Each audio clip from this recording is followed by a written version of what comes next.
শেষ পর্যন্ত তুই কিনা এমন একটা কাজ করলি যাতে বেরিয়ে এলো যে টাকার জন্য তুই সবকিছু করতে পারিস। হ্যাঁ, এই জন্য লোকজন আমাকে খারাপ বলতে পারে, কিন্তু বিশ্বাস করো আমার না এতে কিচ্ছু যায় আসে না। কারণ আমি জানি সমস্যাটা আমার, আর এই সমস্যাটা আমাকেই সলভ করতে হবে। আর কিভাবে সেই সমস্যা সলভ করব সেটা আমিই ঠিক করব। আমার মনে হয় ওর সঙ্গে কথা বলে কোনো লাভ নেই। এক্স্যাক্টলি, বুঝতেই তো পারছো যে আমার সাথে এই ব্যাপারে কথা বলে কোনো লাভ নেই। তাই বিপাশা দিয়ে আমার সাথে না এই ব্যাপারে তোমরা আর কথা বলো না। বৃথা চেষ্টা করছো, তোমরা বরঞ্চ বাড়ি যাও। ঠিকই তাই। খানিক সময় মনে হচ্ছে ঠিকই যে তোর সঙ্গে যে সম্পর্কটা তৈরি হয়েছিল সেটা বেকার। তা নয়, আমাদের প্রত্যেকেরই গুণ দোষ সবকিছু আছে, কিন্তু তোর সম্পূর্ণ আচার আচরণে না টাকা নিয়ে এমন একটা বিষয়, এমন একটা অ্যাটিটিউড ফুটে বেরোলো শিমুল। আচ্ছা, কি ভেবেছিলে বলো তো তোমরা? আমি টাকা পয়সা নিয়ে কোনো কথাই বলবো না। ওই ছেলেটা রোজগার করে যাবে, অথচ আমাকে কোনো হেল্প করবে না। আমি সারা জীবন ওদের কাছে ভিক্ষে চেয়ে খাবো। কেন গো? ওরা যেভাবে আমার জীবনটাকে নষ্ট করেছে না, সেখানে ওরা আমাকে টাকা দিতে বাধ্য। তাই এই ব্যাপারে না আমাকে কোনো কথা বলে কোনো লাভ নেই। আমি কারোর কোনো কথাই শুনবো না। জানি। তাহলে শুধু শুধু এলে কেন? জানোই যখন। এতটাও ভাবিনি রে। যেরকম ভেবেছিলাম একটা পয়েন্টের পর তুই হয়তো এতটাও রিজিড থাকবি না। আচ্ছা, পরাগের ওপর তোমাদের এত দয়া কেন? হঠাৎ দেখছি পরাগ পলাশ দুজনেই তোমাদের গুডবুকে চলে এসেছে। কেউই আমাদের গুডবুকে আসেনি শিমুল। দেখো, তোমার এই অ্যাটিটিউডটা কিন্তু আমাদের খারাপ লাগছে শুনে। তুমি যদি অন্যায়ের জন্য পরাকে কোনো কঠিন শাস্তি দিতে তাহলে ঠিক ছিল। যেই আমি টাকা চেয়েছি অমনি আমি খুব খারাপ হয়ে গেছি, তাই না? আচ্ছা বিপাশাদি, তুমি বলো তো, টাকা ছাড়া জীবন চলে? টাকা ছাড়া তোমার চলে? কারোর চলে? এখানে কারোরই চলে না। আর আমি কি বা করি? আমার টাকা ছাড়া কি করে চলবে বলো তো? আমাদের আসলে তোর সম্পর্কে একটা অন্যরকম ধারণা ছিল তো। দেখো, সেই ব্যাপারে আমি কি করতে পারি বলো তো? তোমরা যদি আমার সম্বন্ধে অন্য কোনো ধারণা করো, তার দায় তো আমার নয়। যাকে আমি তোর শাশুড়িকে কথা দিয়েছিলাম যে তোকে একটুখানি কথা বলে বুঝিয়ে। আচ্ছা, কথা দিয়েছিলে কেন বলো তো? তোমাদের তো আমার উপর কোনো কন্ট্রোল নেই, তাই তোমাদের কথা দেওয়াটা উচিত হয়নি। কারণ আমি তোমাদের কথাটা রাখতে পারবো না। কাল আমাকে টাকা দেওয়ার কথা, কাল আমার ওই 5 লক্ষ টাকা চাই। তার সাথে ওই যে প্রত্যেক মাসেও মাইনে পাবে, সেই মাইনের অর্ধেকটা। এতদিন ধরে এত কষ্ট সহ্য করছি, কিন্তু আমি আমার স্বামীর কাছ থেকে এরকম ভাবে টাকা কোনোদিন চাইনি, জানো। আচ্ছা সুচরিতা দি, সবাইকে যে তোমার মতো হতে হবে তার তো কোনো মানে নেই বলো।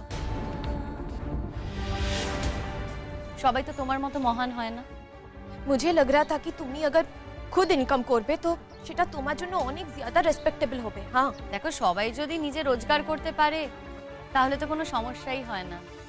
সবাই তা নিজে রোজগার করতে পারে না, নিজের পায়ে দাঁড়াতেও পারে না। দেখো, আমি যদি কোনোদিন পারি তখন না হয় দেখা যাবে। তাহলে আমাদের গানের দলটা কাজ করবে না, তাই তো? বারে, তোমরা তো বলেই দিয়েছো যে তোমাদের আমার সাথে মিশতে খারাপ লাগে। তা তোমাদের যখন আমার সাথে মিশতে খারাপ লাগে, তার সাথে কাজ করবে কি করে বলো তো? দেখো, আমার মনে হয় এ ব্যাপারে না তোমাদের ভাবার আর কোনো দরকার নেই। দেখো, তোমরা যদি নিজেরা চাও তোমরা এই ব্যাপারে ভাবনা চিন্তা করতে পারো, তোমরা এগোতে পারো।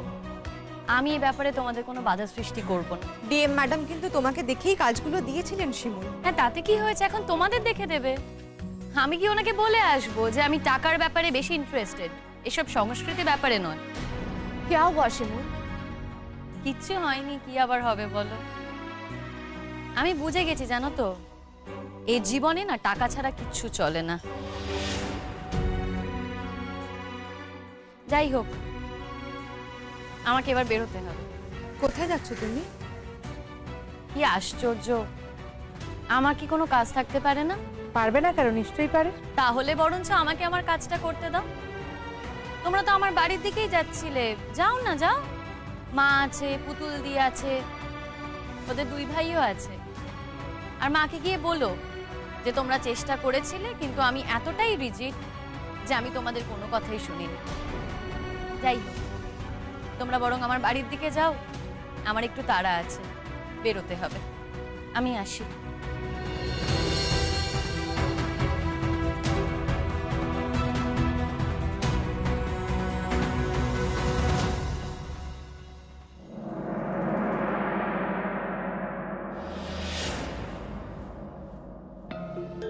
দেখো হিসেব মতো আজই কিন্তু আমার দুটো টাকা পাওয়ার কথা। কাল তোমার মাইনে হয়ে গেছে আর বাকি টাকা তোমার তুলে আনার কথা ছিল। কাল তো শেষ দিন চলে গেছে, তাই আজ যদি এই সময়ের মধ্যে আমায় টাকাটা দিতে পারো খুব ভালো, আর যদি না দিতে পারো তাহলে আমার আর টাকাটা চাই না, তাহলে আমি অন্য কোথাও যাব। সব সময় কি তুমি আমাদের এরকম ভয় দেখিয়ে রাখবে নাকি? কি ভেবেছো কি? তুমি দাদার অবস্থাটা দেখতে পাচ্ছ না? দাদার চোখ মুখের কি অবস্থা হয়েছে সেটা তুমি দেখতে পাচ্ছ না? না, দাদা কি করে এই টাকাগুলো জোগাড় করেছে সেটা তুমি জানো? আদৌ জানো সেটা? দাদার কাছে কি 5 লাখ টাকা ছিল? দেখো, তোমার দাদা স্ত্রী হিসেবে কিছুদিন হলেও তো আমি তোমার দাদার ঘরে ছিলাম। এখন না তোমার দাদার সঙ্গে এক ঘরে থাকি না, কিন্তু ওই যে স্ত্রী হিসেবে ছিলাম সেই জায়গা থেকে আমি না জানি তোমার দাদার কাছে কি আছে কি নেই। পরাগ তোমার হাতে টাকা তখনই দেবে বৌমা, যখন সাক্ষী সাবুত থাকবে। দেখো, সাক্ষী সাবুত ছাড়া তো টাকা দিয়ে কোনো লাভ নেই, না? আর টাকা হাতে নিয়ে তোমাকে কিন্তু সই করে দিতে হবে, আর সে সই এমনি এমনি হবে না, উকিলের সামনে করতে হবে, উকিলকে সেখানে থাকতে হবে। মা, চাইলেই কিন্তু তোমরা উকিলের ব্যবস্থা করতে পারো, আমার কোনো আপত্তি নেই। ওই, তোদের যে আমি বলেছিলাম উকিল ডাকতে ডাকিছিস? দেখো মা, এটা তো আমাদের ঘরের ব্যাপার, ভীষণ লজ্জার একটা ব্যাপার। কি না আমার বউ আমার কাছ থেকে টাকা চাইছে, কতটা লজ্জার ব্যাপার ভাবো। ঠিক আছে, আমি যত কষ্ট করি হোক না কেন টাকাটা জোগাড় করে দিয়েছি, আবার উকিল ডেকে সব লেখাপড়া করার কি কোনো মানে হয়? ও কি কথা? কোনো মানে হয়? চেরোটা কালের বোকা, চেরোটা কালের বোকা, চেরোটা কাল বোকাই রয়ে গেল। দেখে কোনো মানে হয়? বলি, ওই টাকাটা যে দিবি, কাল যদি বৌমা বলে যে সে টাকা পায়নি, তখন কি করবি তুই? আরে কাজ করবি, তার প্রমাণ রাখতে হবে না? খাতায় কলমে পাকা কাজ করতে হয় সব সময়। হ্যাঁ, আমি তো রেখেছি, আমি ওই সাক্ষী সাবুতের ব্যবস্থা রেখেছি, দেখেছি তাদের। উকিলটুকু আমি ডাকিনি, ব্যাস হয় না। কথাটা না তুই বলতে পারলি? পারলি বলতে? এই বউ আজ টাকা নেয়, কাল অস্বীকার করবে? তুই এই চিনলি এই মেয়েটাকে? তুই একদিনে গজতে পারিস, আমার বউ করবে না, এই জন্যই তো কপাল অত দুঃখ। বুঝলুম বুঝলুম, তোমার আর কি, তোমার তো বোঝার কোনো দায় নেই, হাবলি কোথাকার বোঝাচ্ছে আমার। বলি, তোমার বড় ভাইয়ের উপর দিয়ে কি ঝামেলাটা গেল সেটা তুমি দেখতে পাচ্ছ? বুঝতে পারছো কিছু? বোঝো না তো? বলি, যাকে আমি এতখানি ভালোবেসেছিলুম, এতখানি বিশ্বাস করেছিলুম, সে তোমার বড় ভাইকে কতখানি কষ্ট দিল, সেটা বোঝো? বোঝো না? মা, কষ্ট দেওয়ার কথা ছিল না বুঝি? তুমিই তো তোমার ছেলেদের জেলে পাঠাতে চেয়েছিলে। চেয়েছিলুম তো বৌমা, আগেও বলেছি চেয়েছি, এখনো বলছি চেয়েছিল, তাইলে সেটা তো পাঠালে না তুমি। সেটা না পাঠিয়ে তুমি জোর করে তার ঘাট থেকে টাকা জোগাড়ের ব্যবস্থা করলে, তাকে দিয়ে টাকা জোগাড় করালে। এবার সে ধার দে না করে এখান থেকে ওখান থেকে টাকা নিয়ে এলো, এরপর সে টাকা শোধ দেবে কি করে? সে শোধ যদি দিতে না পারে, লোকে তো তখন তাকে উত্তম মধ্যম দেবে, আচ্ছা করে কি করবো তখন আমি? মা ছেড়ে দাও, মা ছেড়ে দাও, আমি কষ্ট করে টাকাটা জোগাড় করে এনেছি তো, আমি কষ্ট করে ঠিক শোধ করে দেবো। এই বলি, ও কি কথা? শোধ করে দিবি কি রে? শোধটা করবিটা কি করে? শোধ করার তো একটা উপায় থাকে না, থাকতে হয় একটা উপায়। তোর উপায়টা কি? এই তো এখন 5 লাখ টাকা জোগাড় করে দিয়েছিস, এরপর তো প্রত্যেক মাসের মাইনে থেকে বৌমা যখন অর্ধেকটা কেটে কেটে নেবে, তখন ওই বাকি অর্ধেক টাকা দিয়ে তুই কি করে চালাবি? ওই ধার শোধের টাকা দিবি না সংসারের টাকা দিবি? কি দিয়ে চালাবি বল? আমার পেনশনের কত টাকা কি জাগে যাবে নে? কত টাকা আমার সংসারের বল দেখি, আমি তাই দিয়ে কি করবো? দেখো, বাবা যখন এই দায়িত্বটা আমাকে দিয়ে গেছে মা, আমায় পালন করতেই হবে। তাছাড়া মা, আমিও তো আছি, কি আর করা যাবে, ছেড়ে দাও। তবে দেখো, একটা কথা আমি তোমাকে বলবো মা, এই একই ঘটনা কিন্তু বারবার ঘটতে পারে না, এটা তো ঠিক নয়। আজকে দাদা ওকে 5 লাখ টাকা দিচ্ছে, তার সাথে দাদার মাইনের থেকে প্রতি মাসে অর্ধেক টাকা ওকে দিতে হবে। এই যে টাকাটা দাদা ওকে দেবে, আমি জানি না কতদিন দাদা ওকে দিতে পারবে। তবে আমি আশা করি তুমি একটা কথা তো ভালো করে বুঝতে পারছো যে দাদার সঙ্গে মেয়েটার এই সম্পর্কের কিন্তু কোনো মানেই হয় না, এই বিয়েটা টিকিয়ে রাখার কোনো মানে হয় না মা। তুমি ওকে বিদায় করো এই বাড়ি থেকে। পলাশ, আমি এই বাড়ি থেকে চলে গেলে তোমার খুব সুবিধা হয়, তাই না? কেন কেন আমার সুবিধের কি আছে? তোমার সঙ্গে আমার কিসের সম্পর্ক? কি যে বলো, সম্পর্ক তো একটা আছেই। আর এই কথাটাও সত্যি যে আমি তোমার পথের কাঁটা হয়েছিলাম বলেই তুমি আমাকে সরাতে চেয়েছিলে। এই কথা তুমি অস্বীকার করতে পারো না পলাশ। বাজে কথা বলো না, একদম বাজে কথা বলো না। এই কাজ আমি করিনি।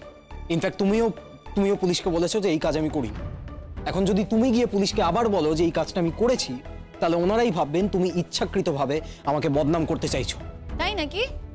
তাহলে তো ভয় পাচ্ছ কেন? হ্যাঁ, এত ভয় কিসের? তোমাদের টাকা না দিলেই হলো। টাকা দিচ্ছ কেন? দেখো, যদি স্বাভাবিকভাবে আমাকে টাকা দিতে পারো ঠিক আছে, না হলে দরকার নেই তো টাকা দেওয়ার। মানেটা কি? দাঁড়াও, এই যে এতগুলো টাকা আমাকে দিয়ে জোগাড় করালে, আর এখন বলছো তুমি। আচ্ছা, একটা কথা বলো তো, এই যে এতগুলো টাকা তুমি জোগাড় করলে, কোথা থেকে জোগাড় করলে? কোথা থেকে মানে? আমি আমার কলিগদের কাছ থেকে ধার নিয়েছি, আমার স্কুল থেকে অ্যাডভান্স নিয়েছি। আর তোমার যে সব জমানো টাকা ছিল সেগুলোর কি হলো? আশ্চর্য কথা বলছো তুমি শিমু। আমি মাস গেলে ক টাকা মাইনে পাই স্কুল থেকে? তোমার তো একটা আইডিয়া আছে নিশ্চয়, কটা টাকা পাই? এতগুলো দায়িত্ব আছে আমার উপরে। জমানো টাকার কথা বলছো, কত টাকা আমার জমানো আছে? ম্যাক্সিমাম 50-60 হাজার টাকা। 5 লাখ টাকা আর 50-60 হাজার টাকা নিশ্চয়ই এক। তাই? তোমার শুধু 50-60 হাজার টাকা জমানো আছে? এ বাবা, কি কষ্ট গো তোমার। তবে কি বলো তো, তুমি যে সঞ্চয় মানুষ, এই যে অর্ধেক টাকাটা তোমার কাছে থাকবে মাইনে, তুমি দেখবে সেখান থেকে তুমি আবার ঠিক জমাতে পারবে। তোমাকে একটা কথা আমি জিজ্ঞেস করি শিমু, ভেবেচিন্তে উত্তর দাও। এই যে আমি তোমাকে বিয়েটা করেছি, বিয়েটা করে কি আমি কোনো অপরাধ করেছি? প্রত্যেক মাসে স্যালারি থেকে তোমাকে অর্ধেক টাকা তুলে দিতে হবে, কিসের জন্য? কতদিন চলবে এটা? কতদিন চলবে? যতদিন তুমি ভয়টা পাবে ঠিক ততদিন চলবে। যদি ভয়টা না পাও, যদি জেলে যেতে চাও, তাহলে চলবে না। দেখো না, থানা পুলিশ করে জেলে গিয়ে এটা বন্ধ হয় কিনা। ইয়ার হবে, একটু জেল খাটবে, তারপর দেখো তোমার চাকরিটা থাকে কিনা। কারণ আমার মনে হয় না ওই জেল ফেরত এরকম কোনো শিক্ষককে কেউ স্কুলে রাখবে বলে। তবে এটা পুরোপুরি তোমার ব্যাপার। যদি তোমার মনে হয় যে চাকরিটা থাকবে, সে তো ভালো কথা, তাহলে তো কোনো অসুবিধাই নেই। তাহলে টাকাটা তো না দিলেই হলো, বলো? ও বৌমা, ও কি কথা! কতকাল ধরে তুমি আমার ছেলেটাকে এরকম ভয় দেখাতেই থাকবে বলো দেখি। ভয় দেখাচ্ছি না তোমার? কোথায় ভয় দেখাচ্ছি আমি? আর তোমার ছেলেরাই বা ভয় পাচ্ছে কেন? ভয় না পেলেই তো হলো। আব্বু, টাকাটা নে, তুই চলে যাবি না তো রে? আমি যদি এখান থেকে চলে যাই না পুতুল দি, এই বাড়িতে আর কারোর খারাপ লাগবে না। আমি জানি শুধু তোমারই খারাপ লাগবে। আমি তো আমার কথাই বলবো বাবু। এই যে দেখ মধুবালা দেবীকে, কেমন সাংঘাতিক জিনিস দেখেছিস? কেমন সাংঘাতিক জিনিস দেখ, নিজের ছেলে ঘরে কপ পড়েছে, অমনি পাল্টি খেয়ে গেল। এত বোমা সব ঘুষে গেল। আচ্ছা হয়েছে, চুপ কর এখন, চুপ কর। তুই আর এর মধ্যে কথা বলিস নি। মা, আমি তাহলে টাকাগুলো দিয়ে দিচ্ছি। ও কি কথা? টাকা পয়সা দিয়ে দিচ্ছি বলুন রে, সাক্ষী সাবুত দরকার। টাকা পয়সা দিন, কিন্তু তারা এখনো এলো না কেন? হ্যাঁ, আমি তো তাদের এই সময়ের মধ্যে আসতে বলেছিলাম, তাদের তো ঠিক সময় এসে যাওয়ার কথা। তারা যে বললে আসবে, এখনো এলো না। কাদের আসার কথা মা?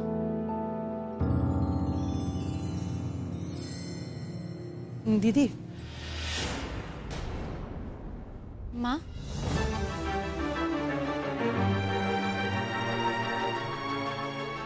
তোমরা? আমাদের কি আর শান্তি আছে? উঠতে আসতে হলো। বাচ্চাটাকেও আনতে পারলাম না স্কুল আছে বলে। ওর বাবাকে বাড়িতে থাকতে হলো স্কুল থেকে আনার জন্য। পরীক্ষা আছে তাই কামাই করানো গেল না। তোমাদেরকে কি আসতে বলেছে? তো শাশুড়ি মা আমাদের ফোন করে ডাকলেন।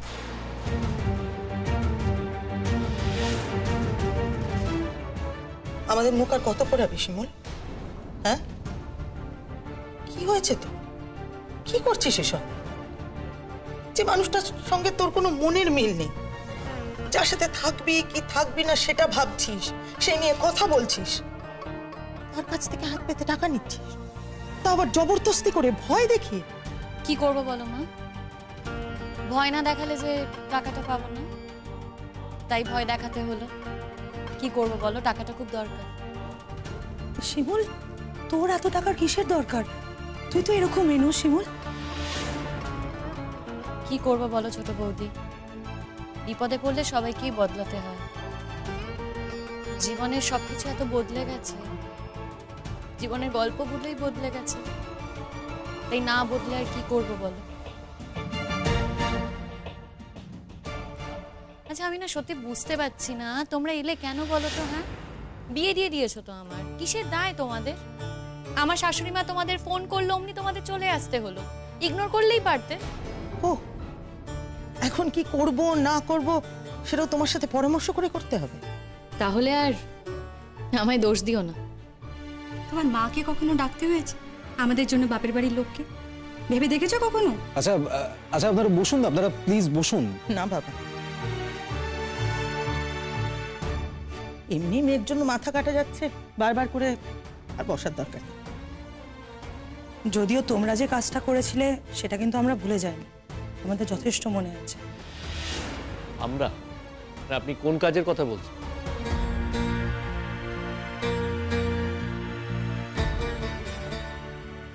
শোনো পরাগ, তোমাদের কাজের কথা পুরো পাড়া জানে, শিমুল তো জানি আর আমরাও জানি।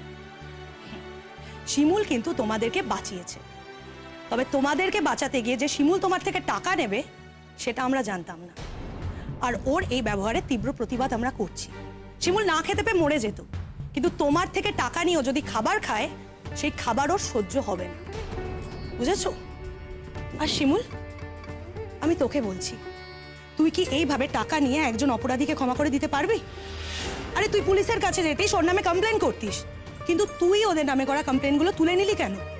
কি করতাম বলো তো ছোট বৌদি, ওদের নামে যদি আমি কমপ্লেন করতাম, যদি অভিযোগ করতাম, তাহলে এই যে টাকাগুলো পাচ্ছি সেগুলো তো পেতাম না। 5 লাখ টাকা কি মুখের কথা বলো? তার সাথে প্রতি মাসে মাইনের অর্ধেক। দেখো যত দিন যাবে ততদিন তোর মাইনে বাড়বে, আর বাড়িতে বসে বসে আমি এতগুলো টাকা পাবো। এগুলো কেউ হাতছাড়া করে বলো? বলিও কি কথা? ও দিদি, দিদি দেখুন দেখুন দেখুন, কতখানি ভালোবেসেছিল, মাথায় করে রেখেছিলাম, কি ভালোই না বেসেছিলাম আপনার মেয়েকে, নিজের ছেলেদের দূর দূর করতাম। হ্যাঁ, সেই মেয়ের অবস্থা দেখুন, সে কি বলছে এই সমস্ত, তার মনে কোনো দরদ নেই দিদি।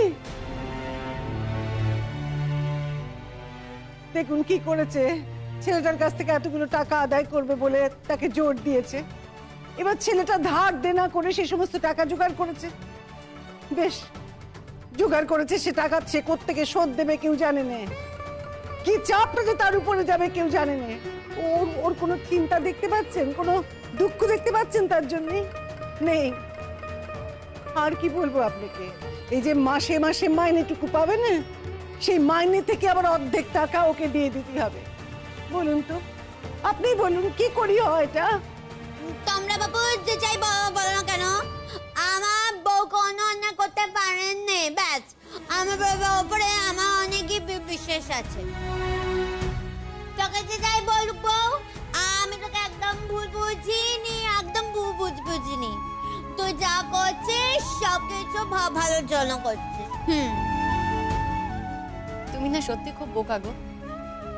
সবাই দেখো নিজেদের পাল্টে ফেলতে পারলো, বদলে ফেলতে পারলো, কিন্তু তুমি সেই একই রকম বোকাই রয়ে গেলে। আমি হাবলি মেয়ে একটা, হাবলি হয়ে জন্মেছি, হাবলি হয়ে মরে যাবো। নিজেকে পাল্টানো কি দরকার শুনি?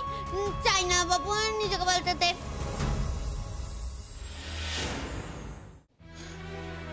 দেখ শিমু, তোকে একটা কথা বলতেই আজকে আমরা এখানে এসেছি। এভাবে টাকাটা নিস না শিমু, নিস না এভাবে টাকাটা। দেখ, তুই যদি ওর সাথে না থাকতে পারিস থাকিস না, কাটা ছেড়া হয়ে গেলে হয়ে যা, কিন্তু তারপরে কোর্ট যেটা বলবে কোর্টের কথা মতো টাকা নে। তুই দেখ শিমুল, তুই যেটা করছিস সেটা খুব অনৈতিক কাজ, আর আমি মা হিসেবে তোকে সেটা করতে দিতে পারি না, আমার মত দিতে পারি না এই কাজটা করতে। আমিও তো তোকে সেটাই বলছি শিমুল, এখানে একটা খোরপোশের ব্যাপার আছে। কিন্তু তুই তো বলতিস যে তুই কখনো খোরপোশ নিবি না।